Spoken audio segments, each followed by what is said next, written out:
Okay, well, we'll get started, and I apologise for the terrible day and the awful weather. This is not what I was promised when I came to Australia 8 months ago, but I'm particularly delighted because of the terrible weather to see so many of you here this evening for the fourth in our 2012 series of Centre for Public Policy public forums, which tonight features two of Victoria and arguably Australia's most distinguished public servants, Mr Terry Moran and Mr Yehudi Blacher, who are here to discuss fit for purpose, how the Australian public services can meet the challenges of the next 2 decades, 5 themes for improvement. My name's Helen Sullivan, for those of you who don't know me, and I'm Professor and Director of the Centre for Public Policy here at the University of Melbourne, and I'm chairing tonight's session. As we begin, I would like to acknowledge the Wurundjeri people, who are the traditional custodians of the land, and pay respect to the elders both past and present of the Kulin Nation, and extend that respect to any other Indigenous Australians present. Those of you on the CPP mailing list will be familiar with the work of the Centre and our programme of events and activities. To those of you not on the CPP mailing list, the question is, well, why not? Please do join. That way you'll get prior notification of some of our upcoming events. All it takes is an email address, which you can leave with us or register via our website. And at this point, I'd like to mention that our next forum on the 7th of August, when hopefully the weather won't be like this, will feature Tony Nicholson, the Executive Director of the Brotherhood of St Lawrence. But back to tonight's session and my introduction to our two distinguished guests. Mr Terry Moran, AC, has had a varied public sector career, working with successive Australian federal and state governments in public policy and public sector management.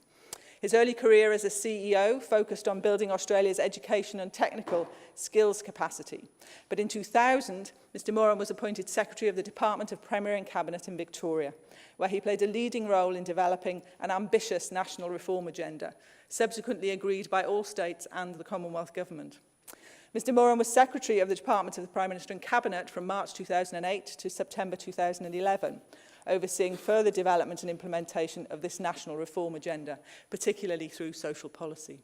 He was also responsible for overseeing work on national security and international policy, environment, industry and economic policy, and coordination of government administration, including cabinet support. He also played a lead role in driving reforms in the Australian public service. In January 2012, Mr Moran was honoured with the Order of Australia Companion for his eminent service to the community through public sector leadership, including policy development, programme delivery and effective governance.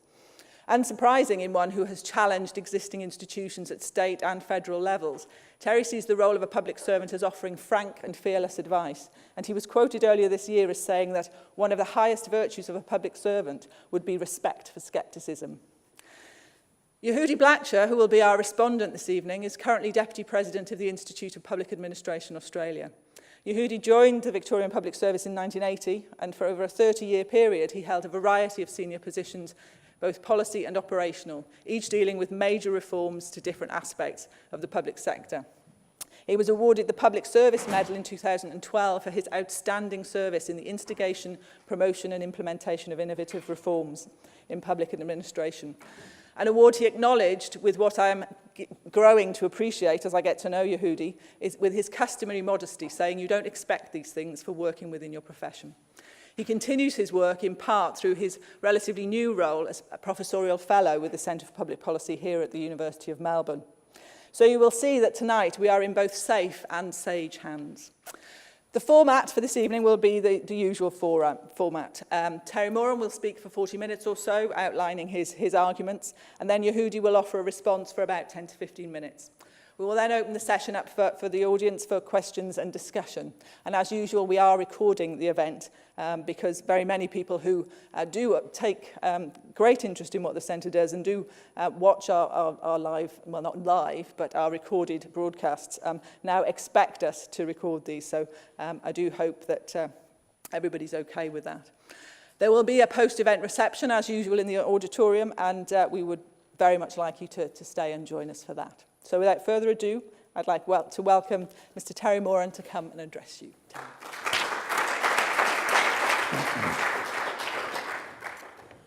Well, Professor Sullivan, thank you very much for that introduction, and thank you everybody in the room for braving a very unpleasant night. I thought I was driving here, but then I found that my daughter knocked off my car, so I had to try and get a taxi as everybody else was trying to do the same thing, but I eventually made it. Over the last 30 years or so, public sector reform has been linked to and very much part of broader economic, social and more recently environmental reforms. Take competition reform or competition policy, for example. It's clearly microeconomic reform in its orientation. It's introduced things like competitive neutrality for many parts of the government system, emphasised competition within newly framed markets. It's led to the break-up and often privatisation of government business enterprises, and it's also spurred a whole lot of new and hopefully useful regulatory arrangements. And the Productivity Commission a few years ago assessed that it had probably added about 2% to GDP growth in Australia. But it's also very significant public sector reform, and so it's at the nexus between the broader economic and social reform on the one hand and public sector reform on the other. So one could say that what was once a detached, secure, even insulated public service has moved substantially over the last 30 years. Privatisation I've already mentioned, and not too far away from privatisation has been outsourcing. And so the jobs network federally would be an example of that, where once there was the Commonwealth Employment Service. Hopefully people in the room here didn't have to be clients of that organisation too often. It had an opportunity eventually to compete as a public provider, but failed through competition very quickly, and now the delivery of the jobs network is in the hands of either companies or not-for-profit organisations. Other changes have been more emphasis on accountability for performance, and this has been particularly driven through reforms in the budget process and how activities in government are measured. IT has had a huge impact on services delivery and management, in part because it's speeded up and magnified the amount of data that can be accessed and analysed, but also in more recent times it's been a prime vehicle for service delivery itself. In Victoria and more recently elsewhere, but in Victoria since the late 80s, we've had growing emphasis on the so-called purchaser-provider split, popularised by a couple of Americans who were later picked up by an American vice president as the champions of a particular approach to public sector reform. I've mentioned competition policy. Managers, particularly senior managers in departments and agencies, have been given greater freedom to manage with more discretion over budgets, staff, and in many cases the assets as well. There's been a gradual withering away of old-style concepts of tenure, and there's also been much more emphasis on external recruitment, including at the executive level.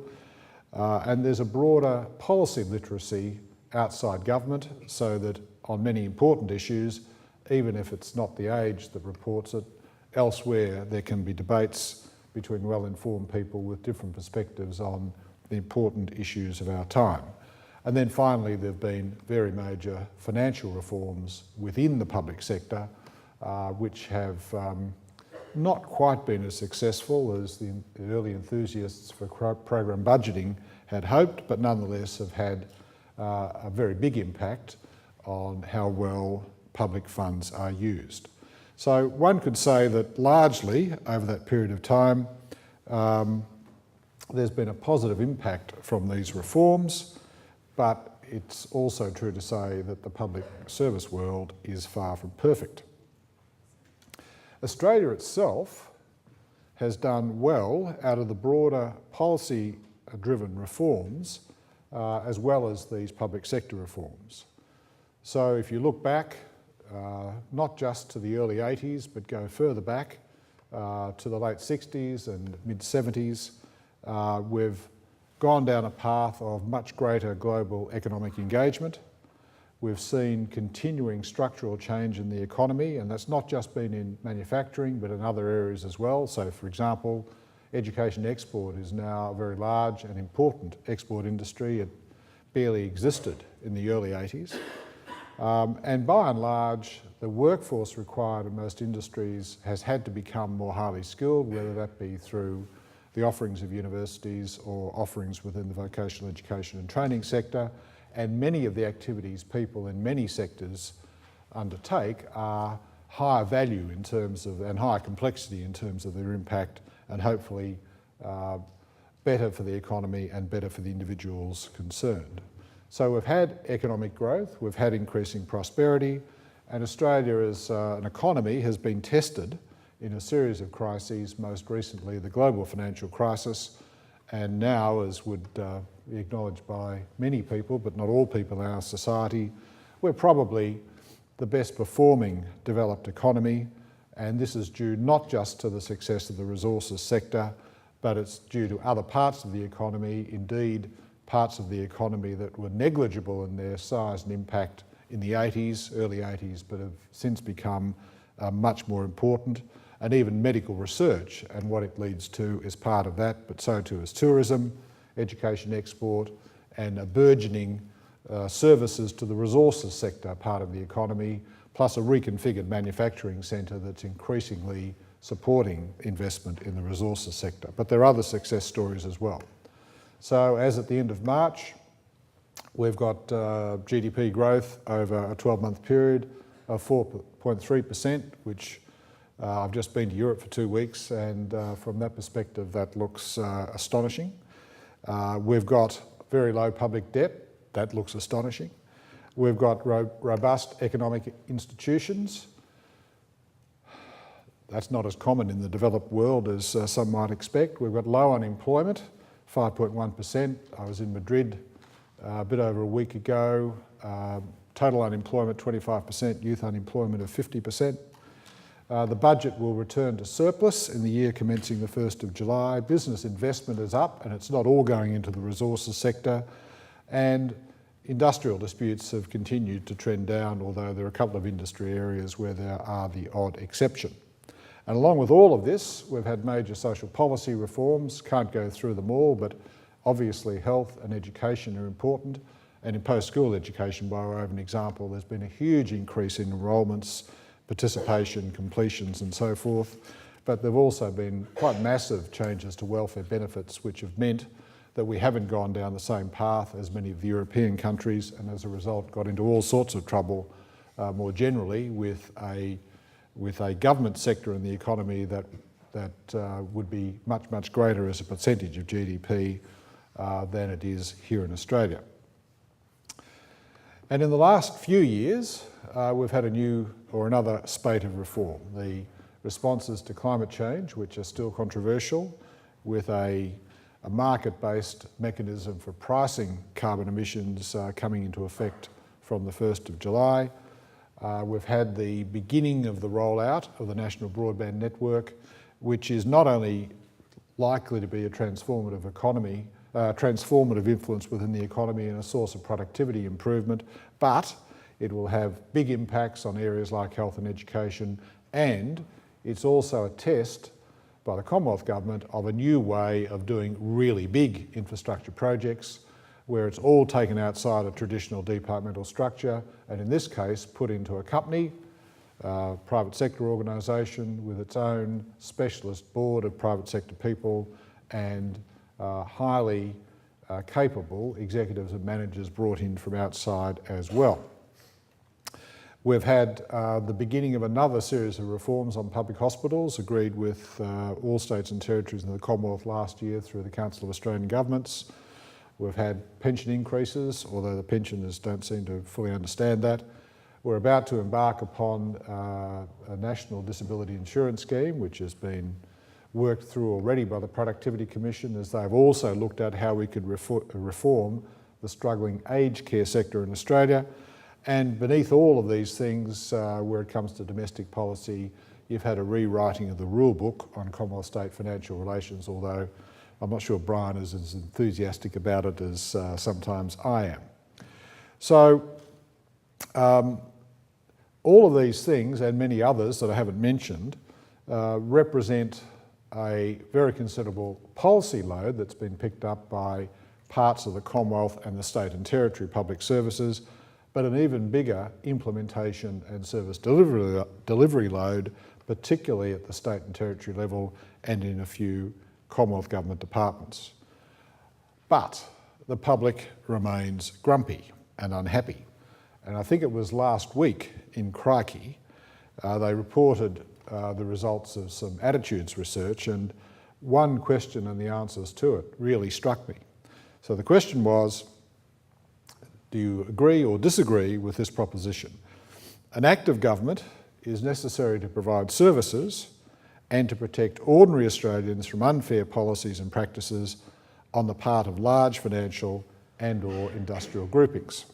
The total agreeing with that statement was 67%.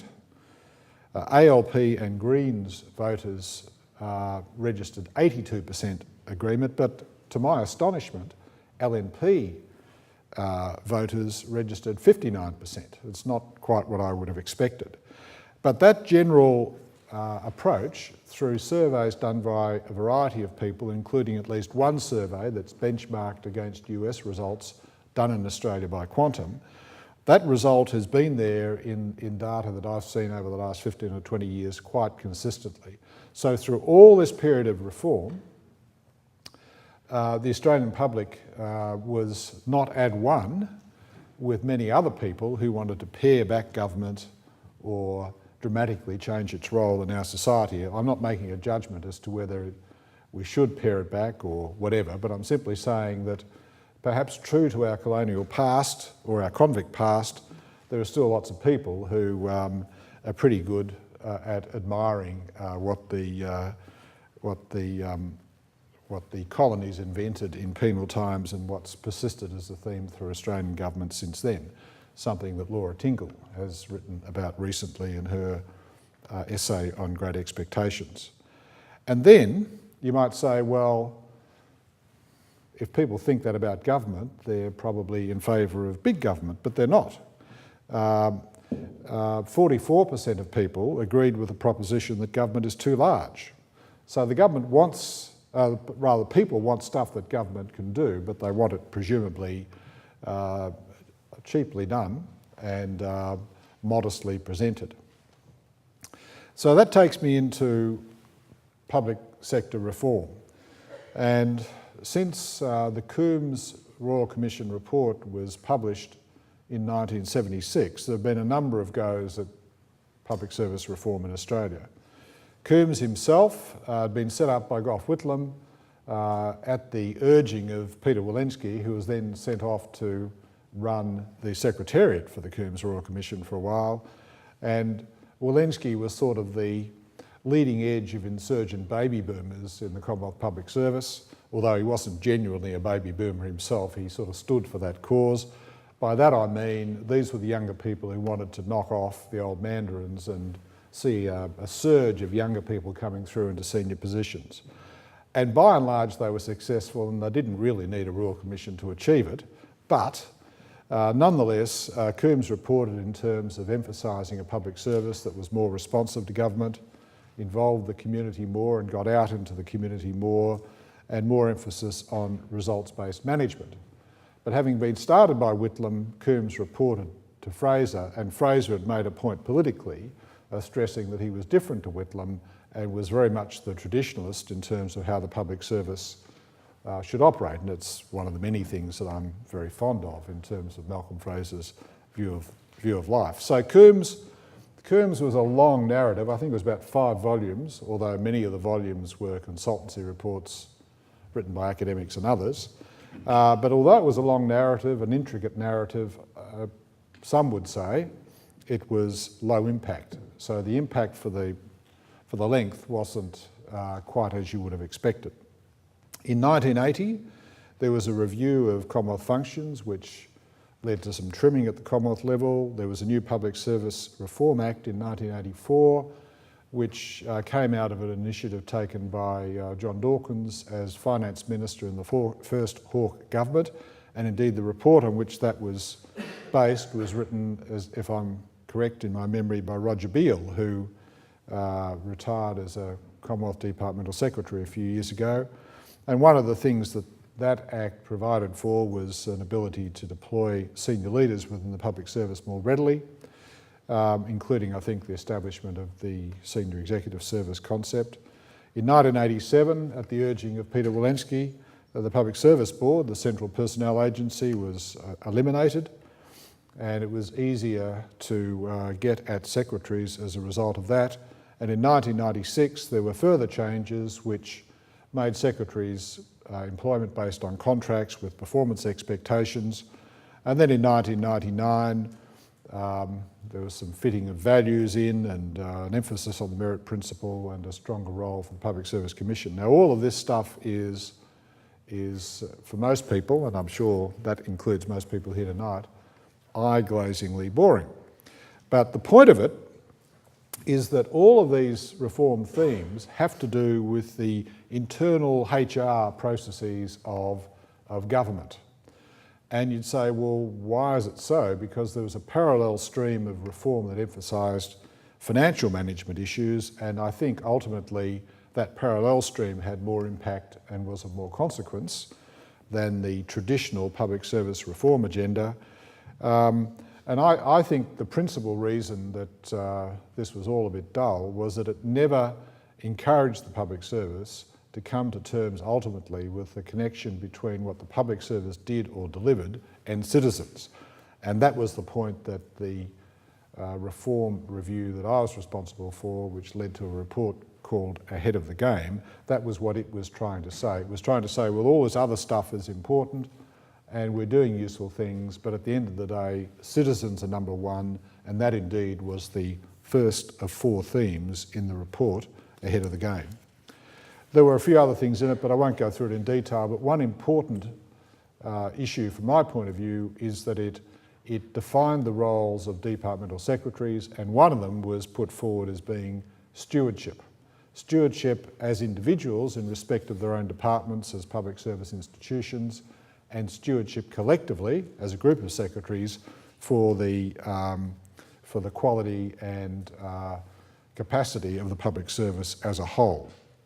And I can report that this was debated quite a lot amongst the Commonwealth departmental secretaries and strongly supported as a concept. They perhaps were looking back to balmier days, I'm not sure, but they all willingly embraced that and the consequences of it, which included a further strengthening of the role of the Public Service Commission, and having put money in when the government then took money out from that reform effort just before the last election.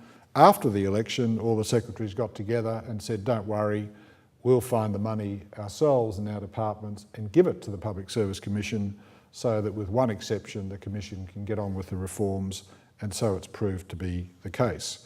But in any event, Ahead of the Game still had that strong emphasis on the internal HR issues within the public service, and you can see why that's so, because so much reform was needed there in order to better equip the public service to either contribute to the policy debates within government about those reforms, which began, depending upon how far you look back, in the mid-70s or the early 80s.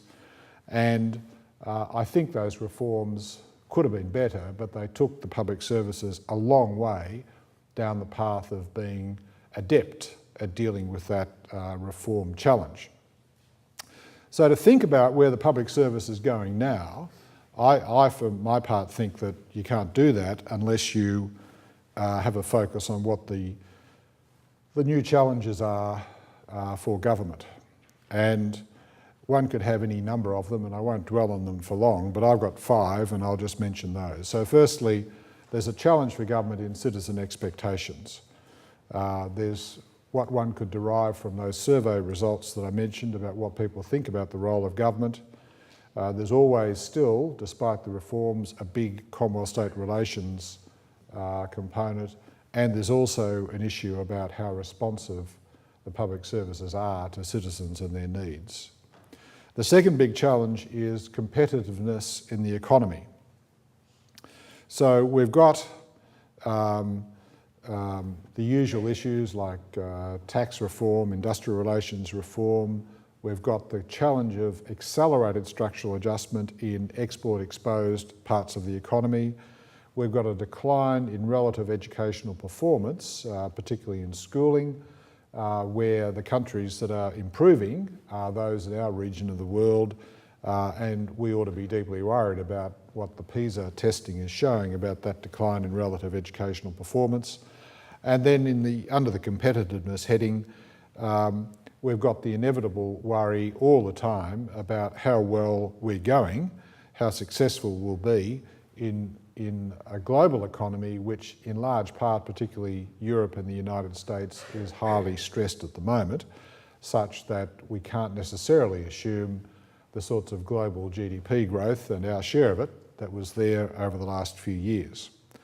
The third big issue is Australia in its relations with US and China. As has been often said, our strategic relationship, that is our defence and foreign policy relationship, is with the United States, but increasingly our economic interests are tied to China, and there's a lot of truth in that, but then it steps down to a whole lot of challenging issues. For instance, what will be the future source of foreign direct investment into Australia, and what expectations will come with that foreign direct investment when it comes in here. How will the markets in which we participate, which are now largely Asian markets in terms of our trade, emerge over time, and how will this growing ambivalence between the US and China and its effect on Australia play out in the big non-strategic, that is non-defence or foreign policy related challenges of climate change and food security, which I think there's still strong expert opinion to support the contention that they'll be very big issues into the future.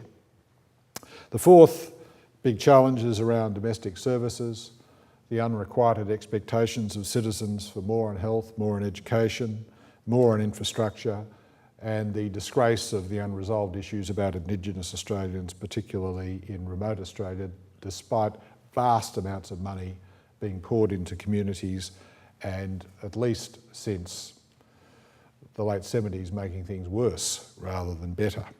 And it's in this area of domestic services plus public safety and at the Commonwealth level defence that most public sector employees are now engaged.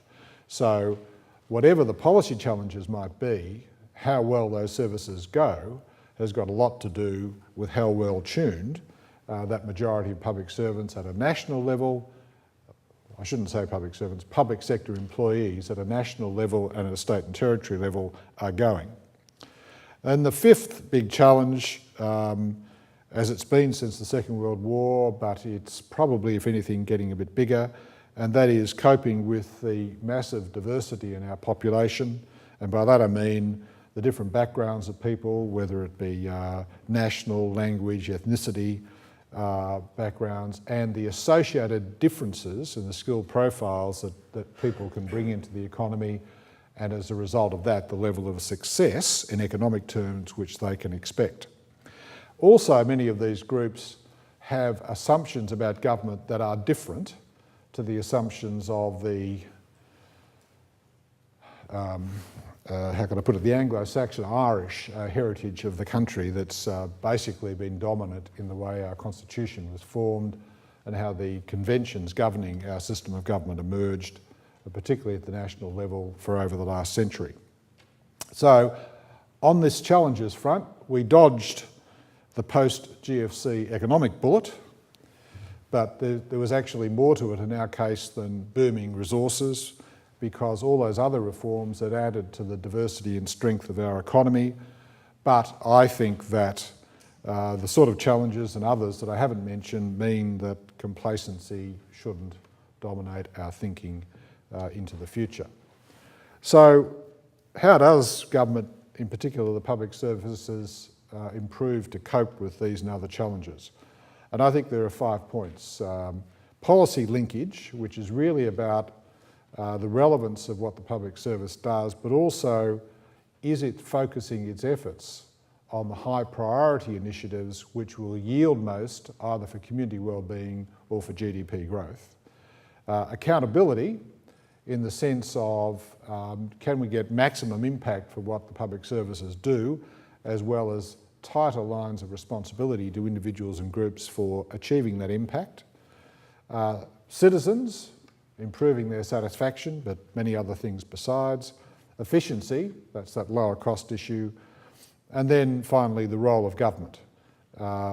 Government's got to hold the ring, even if it's not doing everything as it might have done in the past to deliver what the citizens want. So firstly, policy linkage. Well, it's sort of going to be a matter of policy for some time that we face a period of fiscal constraint. At the moment, Commonwealth Government revenues are appreciably below the average take as a percentage from GDP of the Commonwealth Government over recent years, and that's largely because Commonwealth revenues are down in selected areas. It was thought they would have come back by now, but they haven't. And when they do come back, there will inevitably be a bit of a debate about what's done with the money, tax reform or expenditure essentially, or paying down debt. But there'll be fiscal constraint apart from that, that once-off step up in revenue as we return to the long-term average of Commonwealth revenues as a proportion of GDP. Secondly, goes back to the point I made a moment ago that the policy priorities for the future ought to be around what will have biggest impact on GDP growth and the general well-being of the community. The Grattan Institute's recently done some work put out under the heading Game Changers. The Productivity Commission has from time to time also done work on the impact on GDP of selected reforms. And the point of all this is that there's a choice to be made. You can't do everything, but if you make the wrong choice, you don't necessarily get the best results. In other words, if you make the wrong choice, there's an opportunity cost in that, which is higher growth than would have been the case if you'd made the right choice, and also perhaps greater community well-being as well. Another part of the policy linkage is the general tendency on governments in response to the community to increase the number of channels for delivering services, often outside government, and how that's going to be handled. And then finally, there's a huge implementation issue that's under this heading, I think, because if you can get better implementation, people will have more confidence in the results that government can deliver, and will do better at living within the resources rather than finding that things run over the original estimates and more money's got to be found. On the accountability issue, I think there are 5 broad themes, and this is probably the most complicated area in one sense. Despite all the work on accountability over the last 25 or 30 years, it's still the case that it's often opaque as to who is responsible to achieve results, and it's also often opaque as to how you'd measure them, even if you did know who was responsible for them. And there are also often very, very weak consequences for bad or non-delivery of the things that are supposed to be done. So identifying who is accountable to deliver things sounds really simple, and it's been a theme of public service reform for a long time, but in reality, it's much harder than people think, and there's a long way to go to sort that out. Secondly, and this is a bit esoteric, but at the Commonwealth level and at the state level, there are governance differences between departments of state on the one hand and agencies on the other. And at the Commonwealth level, as a result of the so-called URIG reforms in the period of John Howard's government, a lot of things were shifted out of agencies into departments, and many of those departments have been made confused policy and delivery conglomerates that are massively underperforming, bloated with staff, and really not doing a particularly good job. It'd be much better if some of their functions were peeled off again, put with agencies that had expert boards, quality leadership, specialist skills within them to get the job done, and as part of doing that, a merit approach to selecting the boards rather than just making political appointments would be a good thing to do as well. And a good example of this sort of thing working well would be the National Broadband Network Company, which has indeed got its board members largely through a merit-based process. The Australian Taxation Office, which everybody doesn't particularly love, is nonetheless, by international standards, a highly effective agency, and it is effective for a number of reasons, including that it's not a conventional ministerial department and can basically manage itself so that it gets on with the job. And a third example of getting stuff out of departments would be the state of Victorian public hospitals, which have, over a number of decades, gone further and further into the position of being self-governing institutions, and they're probably the best in Australia, and they would be seen by many people overseas as a perfect example of how to get it right in designing delivery, even though we in Victoria might occasionally fret about the queues at emergency departments. So if you put more stuff out with agencies, that means that departments themselves, departments of state, ministerial departments, have much less involvement in direct service delivery.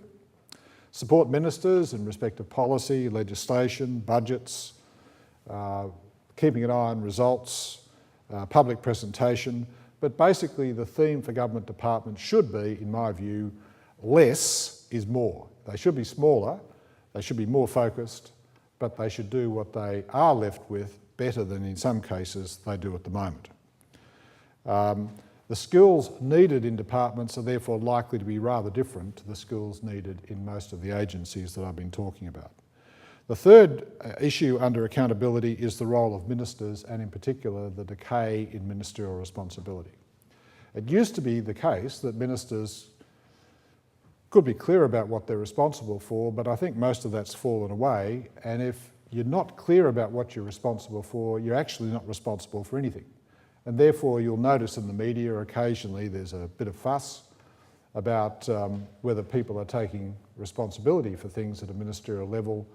But the reality is it's now so confused that in a parliamentary democracy, the key linkage between the executive branch and the parliament, which is the person of the minister, and that person's responsibility to the parliament for their administration of legislation and departments and so forth, has largely broken down. And it's a danger to our parliamentary democracy to leave that unremarked and unattended to. And I think that it's vitally important that we have a broader debate about how to better define what ministers are accountable for in a real sense, and then for them to be held accountable for those things. The fourth theme is Commonwealth-state relations. It's everybody's punching bag, particularly the business communities. The truth is it's not as bad as it seems. The 2008 federal financial relations reforms have improved things a good deal. There's still further work to be done, but the point is that the Commonwealth's got to stay out of some things that are best left for the states to do. And in the social policy area, what the Commonwealth does best is provide benefits or vouchers, regulate activities, sets prices for different sorts of services, and then pays attention to performance through the analysis and publication of data. The Commonwealth is, by and large, hopeless at actually delivering the services, and it's particularly poor at trying to be in touch with local communities and what they're on about. To compensate for that distance, what's emerged in quite a number of departments, about half a dozen at the Commonwealth level, is what I'd call programmatic confetti. Hundreds of discretionary grants programs which enable little bits of money to be scattered all over the landscape in the hope that people will be grateful for that and see the Commonwealth's good works at the local level. Truth is it's expensive, the overheads are high, and it doesn't have, usually, a big impact on the quality of service delivery anyway. So there are a whole lot of issues around Commonwealth-state relations, and the states, for their part, have got to go more in the direction of the Victorian model, which stresses self-governing institutions with devolved authority to get things done, an independent assessment of the results delivered and the price to be paid for their services, and wherever possible, a fairly rigorous approach to not only collecting that performance data but publishing it as well. And then the final issue under accountability, and it's the obverse of the coin of ministerial responsibility, is senior officials and the Parliament. And I think that particularly agency officials should have more direct accountability to the department, but so too should senior people in departments. Annual reports from agencies, departments should be, frankly, more revealing of what those bodies are doing rather than a PR blurb. And there's even a role, in my view, for a well-behaved and sensible parliamentary committee to have a role in the appointment process for secretaries and some agency heads. So what this means is that there ought to be more lines in from the executive branch to the Parliament, so that not everything is focused on the persona of the minister. And if that's the case, you can afford a system that is more precise about what the minister is actually responsible for, rather than assuming a minister is responsible for everything, which is undoubtedly going to end up causing lots of ministers, perhaps after they leave office, to die sooner than would otherwise be the case. Then there's the theme of citizens, and that's really about a citizen-centric approach, and one size doesn't fit all. Quality and responsiveness is expected, and there are a whole lot of things that can be done by how you structure service delivery systems with an emphasis on devolution, measurement of results, accountability for delivery, which I won't go through, it might come up later. But the story is really about going local if you want to make citizens happy, while at the same time harvesting the benefits of the digital environment to do through digital channels much more stuff on a centralised level, but in a way that people can access in their home or workplace. And governments in Australia are in some respects leading the way internationally on the digital delivery of services, but that's not well recognised yet, and there's still a long way to go before a lot of those services are better joined up than they've been in the past. There's then the efficiency theme, and a lot of that falls out of what I've been saying. If you've got clearer roles for ministers, departments, agencies, various jurisdictions, you can save a lot on overheads and you can get things done faster and better. The programmatic confetti thing, which wastes billions of dollars, should be cleaned up. There are a whole lot of things that need to be done about capability in the public service, which would improve both effectiveness and efficiency. And on the policy front, where for 30 years we've been in love with the products of economic analysis as the basis for most, but not all, of the policy work government does, increasingly economic analysis has got to sit alongside what I'd call strategic analysis and planning, which is a way of getting inside what's going on in the big service delivery systems in a far more professional way than has been the case in most areas up until now. And given that I said before, most public servants at the national level and at the state level are actually involved in delivery, there are quite a number of ways in which, in a technical sense, the management of that delivery could be improved, but I won't go into that detail. Then there's finally the role of government, and it really comes down to how do you match a fairly inelastic share of GDP being available as revenue for government to elastic expectations on the part of the community. And I think it really will call forth a lot more effort on explaining to the community the choices that are available and finding ways to explain why some things won't be done. And it also means that government's got to content itself with a role that focuses on it being the funder and the orchestrator of a lot of delivery, rather than the entity that has to always own the vehicles of delivery, which was the assumption 50, 100 years ago. And so come back to the themes, the policy link, accountability, citizens, efficiency, the role of government. There are some hard choices to be made about what governments can do, but the right choices mean you get dividends in terms of greater economic growth and greater community well-being. And if you just make the choices on a seat of the pants basis, you're left with luck as to whether you've got the right ones or not. There has to be an emphasis on treating people at the delivery end with much more respect, I think, in terms of standing in the system. Victoria is probably the best case in Australia for getting that right. We need much tighter accountability for people at all levels as to what they're supposed to deliver and what they do deliver. We've got to accept that the community wants more, but it's got to be for less, and therefore we've got to cut out waste, and there's still waste to be cut out. And there has to ultimately be a refreshed understanding between governments and the community about what the way forward is and what can realistically be done by government and what can't. So the sort of things that, and believe it or not, I've probably, under my 5 themes, I've probably covered about 30 different improvement initiatives that might be taken, and I apologise for that, but I started out with about 50, so I think I was doing pretty well. But it's essentially an emphasis on improvement, not radical transformation. That's been the interesting thing about Australia. Australia hasn't taken radical steps in public service reform, although it did take some radical steps with things like privatisation for the broader public sector. But within the heart of the public sector, you've got the public services, and they've evolved sensibly over time. And in that, we're rather like the UK and the other Westminster tradition governments in the world. I'm an optimist.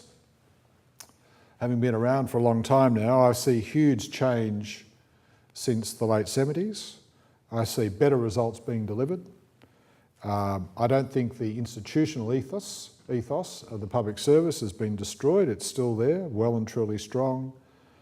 And Australia still manages to attract many fine people to its public services, and many of those fine people stick around and make a major contribution, as they always did want to do, to Australia and its welfare. So they'd be my 5 themes under the acronym PACER.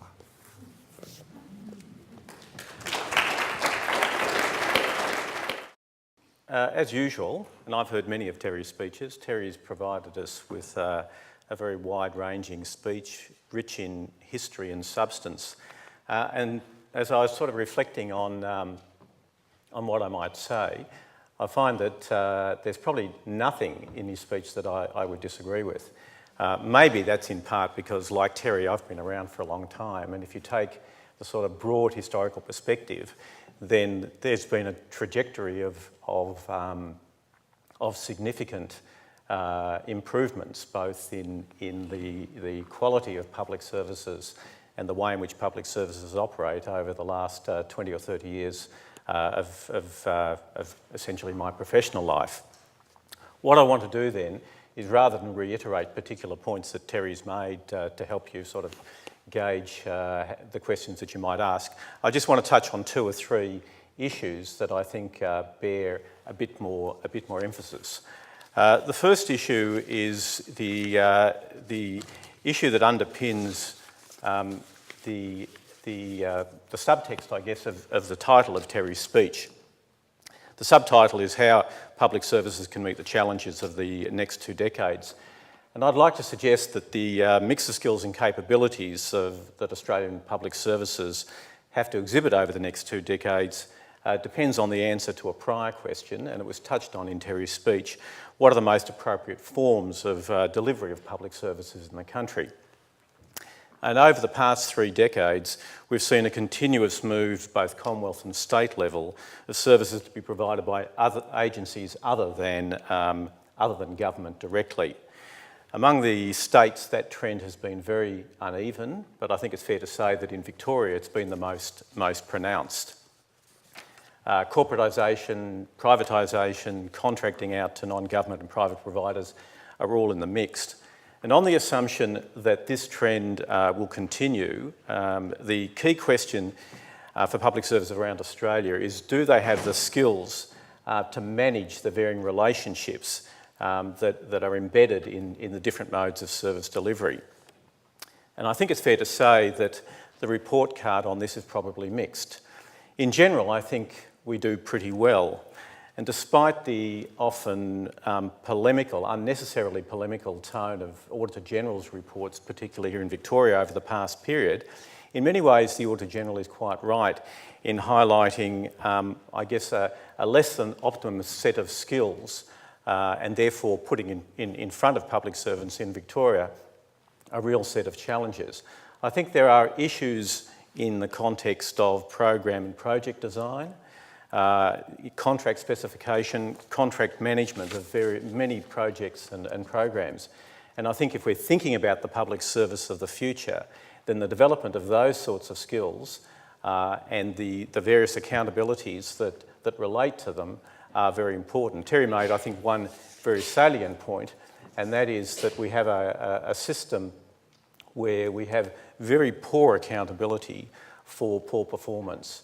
And I think much stronger performance management frameworks that are very specifically performance related are critically important.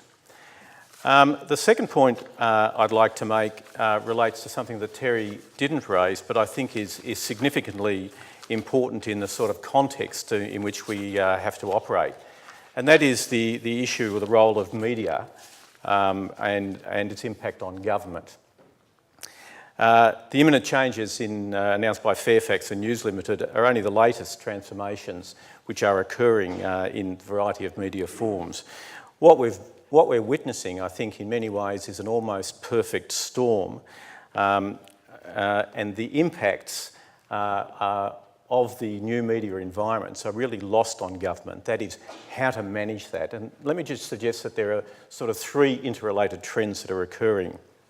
The first, as we all know, is the the staggering multiplication of new media forms and channels, all demanding to be filled with content, regardless of the quality of that content. This proliferation is often spoken of as the democratisation of media access, and whilst I think that's welcomed at one level, that trend often pits the blogger against the expert, with news being the so-called debate between the two, often between a debate between evidence and opinion. And this trend has contributed and is also a manifestation of the increasing dominance of a very strong tabloid approach to media content, an emerging domination of the media as entertainment.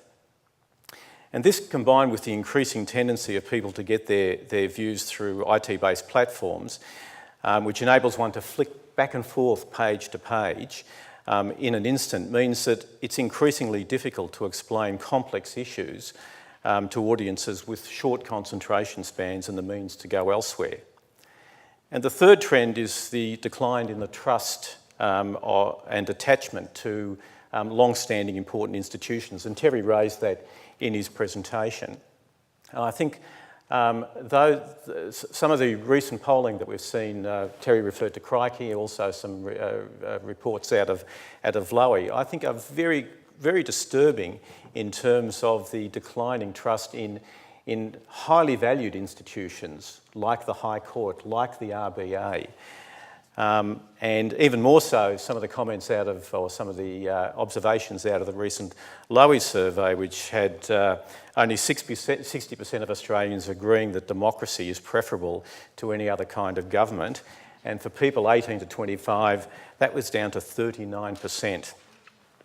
So the combination of these three factors, if they continue, I think is actually quite toxic. What we have is a public which is disengaged, which is cynical of spin, and spin seemingly is seen as anything that governments want to say, with short attention spans, susceptible to quick grabs. The slick three-word presentation, I think, is immensely powerful, which is highly individualistic, without a sense of the importance of the key institutions that we've had in this country. The importance of those institutions are to the very benefits that they receive as citizens. For governments, that means a tendency to populism and the lowest common denominator policies. It means also a reluctance to undertake innovation or to encourage innovation, because innovation, by necessity, means making mistakes. It means that, and when those mistakes are made, you have relentless media scrutiny of those so-called mistakes, which are used to make a judgment on the performance of governments as a whole. And for similar reasons, we're seeing an inertia against reform.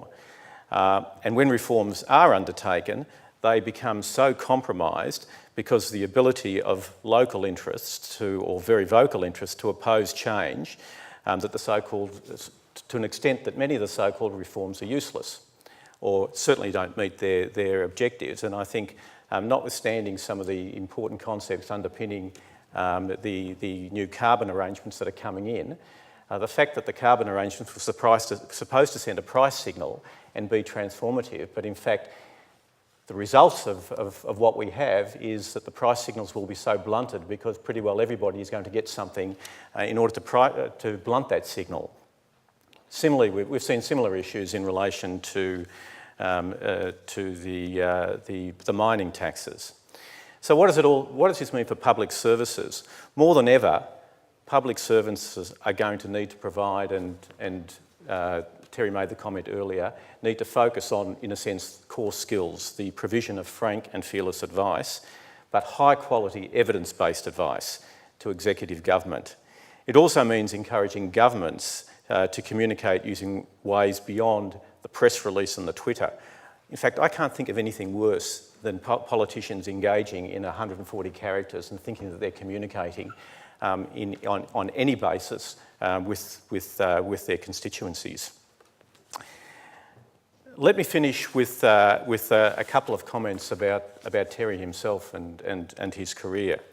He's always had a passion for public administration and policy reform, and we've seen that tonight in all the various roles that he's undertaken during his career.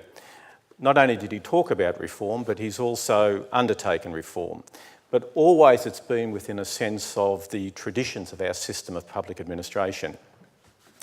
Terry is the only person I know who consciously seeks to trace his professional roots back to the Northcote-Trevelyan Report of 1853, which set the framework for an apolitical public service in the United Kingdom. In that sense, Terry might be seen as a Burkean reformist, and Terry, I mean that in the nicest possible way. Oh, that's high praise. It is high praise. Terry's reformist zeal culminated, as you all know, in the development of what's now called in the vernacular, the Moran Report. And that stands in a very strong tradition of Coombs and Walensky. And I think in the same way, it'll be seen to be contributing in future to the reshaping of the profession. It could be in many ways be seen as the third part of the Trinity. But I'll leave it to you to decide who's the Father, who's the Son, and who's the Holy Ghost. Thank you.